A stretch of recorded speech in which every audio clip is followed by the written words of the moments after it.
James Harden has had one of the most confusing NBA careers in NBA history.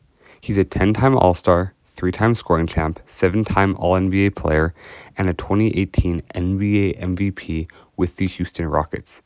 He's unanimously known as one of the best shooting guards and scorers of all time, and throughout his prime with the Houston Rockets, he was one of the most unstoppable players in NBA history.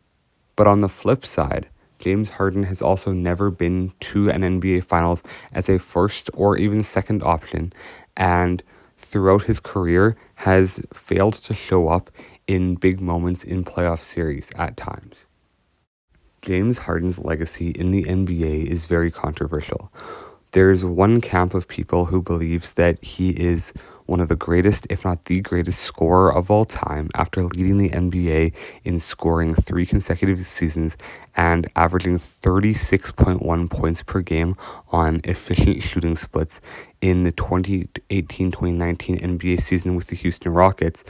But there is another camp that believes that James Harden is a stat patter that only produced against poor teams and didn't show up in the playoffs and cannot be a leader of a championship level team. And these two camps are very polar opposite when it comes to discussing James Harden's legacy.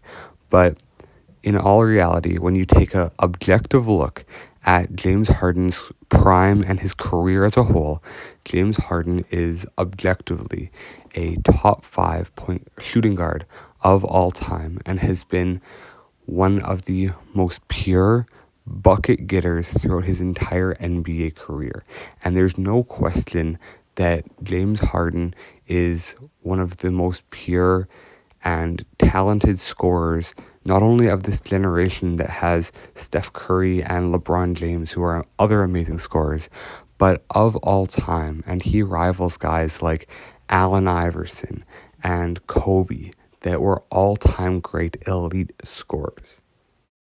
In 2018-2019, James Harden had a 61-point game, 4 50-plus point games, and 7 40-plus point games. And the craziest part about this season is that all 7 of these top games that he had in that season came in the months of February and March. So in a 2-month span, he had 7 games above 40 points, and he had other games above 30. And for those 2 months, he was absolutely going nuclear. And this was one of the highest peaks of a 2-month stretch that we have ever seen in the NBA. And it gave flashbacks, and he was getting comparisons to when Kobe averaged his 36-point season throughout 2005-2006. And James Harden was peaking for the Rockets, and we have never really seen a peak like this other than Kobe Bryant and maybe Wilt Chamberlain. No one else has put up the kind of numbers that James Harden was putting up in his prime. And as we look at James Harden's prime, although he never made it to a finals or won a championship as the primary guy on his team, he still had one of the craziest runs in NBA history. And I'm sure he would have made it to a finals if it hadn't been for the Steph Curry-led Golden State Warriors. And I'm not one that tends to appreciate James Harden or give him his props easily, because he was a tad inefficient in a lot of games when he was putting up these crazy stats. But James Harden's peak is undeniably one of the best peaks in NBA history.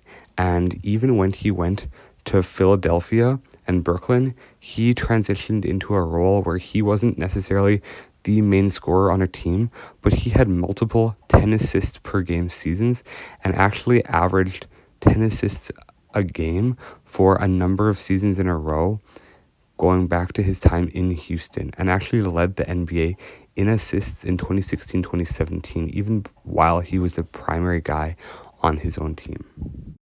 During that peak scoring run for James Harden, where he was easily the best scorer in the league from 2017-2018 all the way till 2019-2020, he was absolutely unstoppable. And for a lot of teams when they faced off against the Rockets, it was mainly, can you slow him down and not shut him down? Because it was almost impossible to actually completely get rid of James Harden's effect on a basketball game.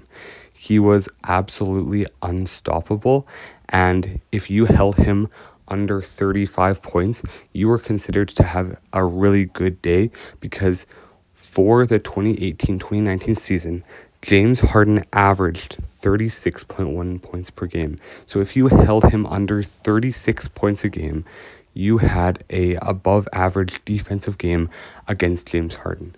And those are numbers that we haven't seen in 15 years, 20 years since the prime Kobe days.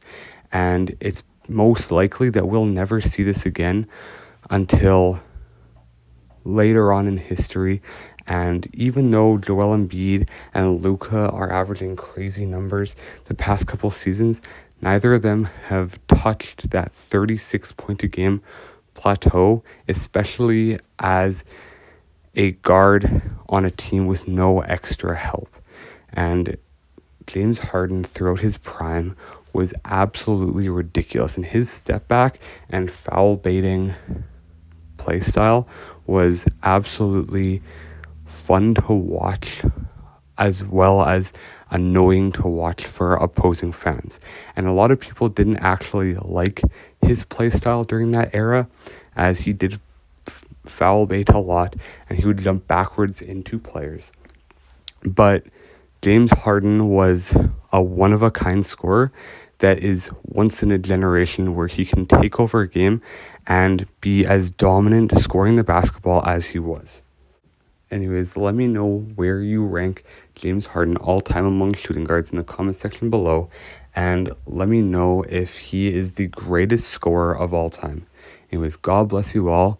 Have an amazing day, and make sure to subscribe to the channel to get more amazing videos. God bless.